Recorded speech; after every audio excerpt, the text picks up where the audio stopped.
that the president should have sacked himself first as a minister of petroleum, being the worst ministry in the whole world. They met fuel at 195. Today is 1,200 and it's not even available. So we're talking about unaffordability. We're talking about unavailability. The same thing with electricity. Electricity tariff has risen so astronomically and it's not even available. And then we're talking about in the economy, macroeconomic stability. We're talking about a central bank that is increasing interest rates rather than decreasing it. Because what we are suffering is not demand pull inflation. We are suffering cost of production induced inflation. That is why the president of the Guild of Medical, field, he said, look, to import the medical supplies has increased, the price has increased by 500%. You know what it means? It means that 50% of Nigerians are now dying who are sick because they cannot afford to go to hospital. That's why he said 50% of the hospitals are collapsing. Kenneth Okonkwo, I used to think that you are the man of the people. But lately, I realize that you are the man for yourself. Because a man who is against his people cannot be for his people too. Yes, a man who is speaking half-truth is barely the same thing like a man who is speaking no truth. You see, sometimes you speak like a normal person, and then sometimes you speak like a fulefu. But you know that popular saying, Onye lili na eligie. A fulefu will always be a fulefu. I'm not cursing you, but it's just that sometimes you speak like somebody who is totally against his people. In your last previous video, when you talked about Gowon, I watched your video and I was like, is this man an Igbo man? And then in some videos I see of you speaking, I say, this man is really making sense. So that is why I said that speaking half-truth is not speaking the truth. Yes. So please, in this video, you spoke well too. You spoke well. But as I always say, Onye lili, eligie, ade change. Anyway, my people, make una watch this video and just drop your comment, whatever you think. Whether he spoke well or he did not speak well, just drop it on the comment section, all right? And as I'm watching it, please don't forget to subscribe to my channel, all right? That is one of the ways you can, help a brother, all right? Or support a brother, so to say, all right? So please watch it and subscribe. That this government is just wasting Nigerians' time. You know why I'm saying this? The Manufacturers Association of Nigeria, they said the problems we have in Nigeria today is frequent policy flip-flop, high interest rates, astronomical energy costs, hyperinflation, multiple charges, toxic operating environment. Now, one would have thought the president would have prioritized reshuffling the cabinet within the most terrible, urgent, problematic areas. And I'm talking about the circle of Ministry of Power, Ministry of Petroleum, Ministry of Agriculture, of Economy, generally, Finance, Central Bank. Why am I saying this?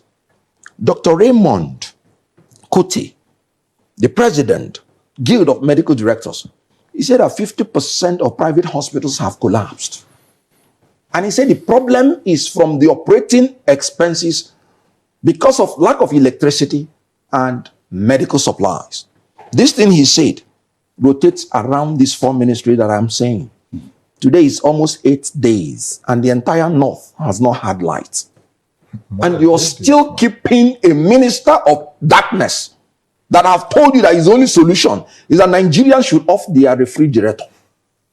So what I'm trying to say is that I was expecting that the president should have sacked himself first as a minister of petroleum, being the worst ministry in the whole world. They met fuel at 195. Today is 1,200 and it's not even available. So we're talking about unaffordability. We're talking about unavailability. The same thing with electricity. Electricity tariff has risen so astronomically and it's not even available. And then we're talking about in the economy, macroeconomic stability. We're talking about a central bank that is increasing interest rates rather than decreasing it. Because what we are suffering is not demand pull inflation. We are suffering cost of production induced inflation. That is why the president of the Guild of Medical, field, He said, look, to import the medical supplies has increased, the price has increased by 500%. You know what it means? It means that 50% of Nigerians are now dying who are sick because they cannot afford to go to hospital. That's why he said 50% of the hospitals are collapsing. So rather than trying to rejig your cabinet within this area, you are rejigging your cabinet, saying you're sacking women and affairs. He has denied himself now of the services of a woman who would have sued the United Nations, for not, for cornering Nigerian money. So the issue is really very, very, very, it's terrible. Well, can you respond? They're chasing shadows in this reshufflement. Nothing reasonable. About Edu that you asked, it has told you the hypocrisy in the purported fight against corruption. The mere fact that you said you suspended somebody means there are reasonable suspicion that she compromised herself, compromised her office, and she engaged in corrupt practices. No, I think the suspension at the time was to pave way for investigation. So what's the investigation? So that's the question. What's the outcome? So that's the question. I said the question then. Is the outcome of that investigation has not been made public. Right. In the eyes of the public, she's already guilty. And she's been receiving all sorts of it. She had received all sorts of... Ikumi, in this studio, I sat down and said that call for investigation was for optics. In this studio, is it not for optics? It's for optics. The thing is that lady was not sacked because she stole. That lady was sacked because she was not clever in stealing. Now, the whole issue of reshufflement is an admission that your cabinet is not going the way you thought they would go. And then it's also an opportunity for you to redress a lot of things that are very wrong with your administration. You came in and people were crying. The cost of governance is quite high. Then you sacked 5 ministers and you chose 7. How does that address the issue of cost of governance? Now, let's go to the nitty-gritty of the ministers that he chose. There are about 48 ministers in this cabinet, and there are about 32 substantive ministers, 16 ministers of state. For the avoidance of doubt, ministers of state, they are not recognized by the Constitution. They are contraption by the president. By Section 147, subsection 1, it is clear the president should appoint ministers of the government of the federation.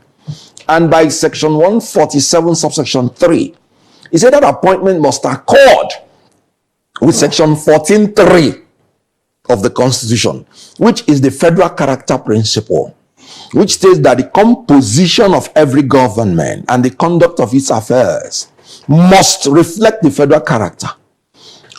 In order to command national unity, national loyalty, and ensure that there is no preponderance of persons from a particular ethnic group, from a particular section on the government.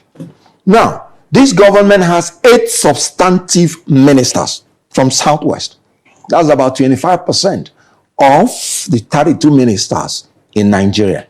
In South-South, 6 states with the Southwest, they have only 3 substantive ministers. That is about 9% of the substantive ministers. In the Southeast, they have 2. That's about 6% of the substantive ministers. So out of the 32, you see how Ogun State alone has more substantive ministers than the entire Southeast. And then equal ministers from the South-South. And I can name them if you want. Minister of Power, Industry, Interior, Finance, Communication, Education, Marine Resources, Solid Mineral. From Southwest. And they're talking about 2. Southeast, Works, Science. 3, South-South.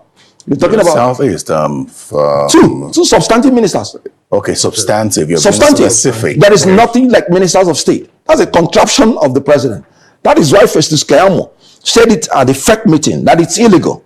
However, it is not illegal because they are ministers of state. It is illegal because the president is using it to say he has given a state a substantive ministry, which is illegal. Because every state is equal. by the federal character principle. That's the whole idea of it. So every state is entitled to a substantive minister. He said at least one minister. And I'm talking about section 147, subsection 3 of the Constitution. So what I'm saying is that in the South, you have the FCT, aviation, and regional development ministers. Substantive. So this government has continued in the line of governing this country with preponderance of people from the Southwest, his own geopolitical zone, portraying him as ethnic bigot, portraying him as a man incapable of uniting Nigeria and giving people a sense of belonging. The danger is that his government will never get the loyalty that it needs to govern. So you have seen it. What do you think? This man, anyway, hey, I just pray Nigeria no go do you. I just pray say Nigeria no go do you. Because you be man now, it go worse for your body. You don't understand. Anyways, drop your comment on the comment section what you think, all right? And don't forget to subscribe to this channel, okay? So thank you and God bless you.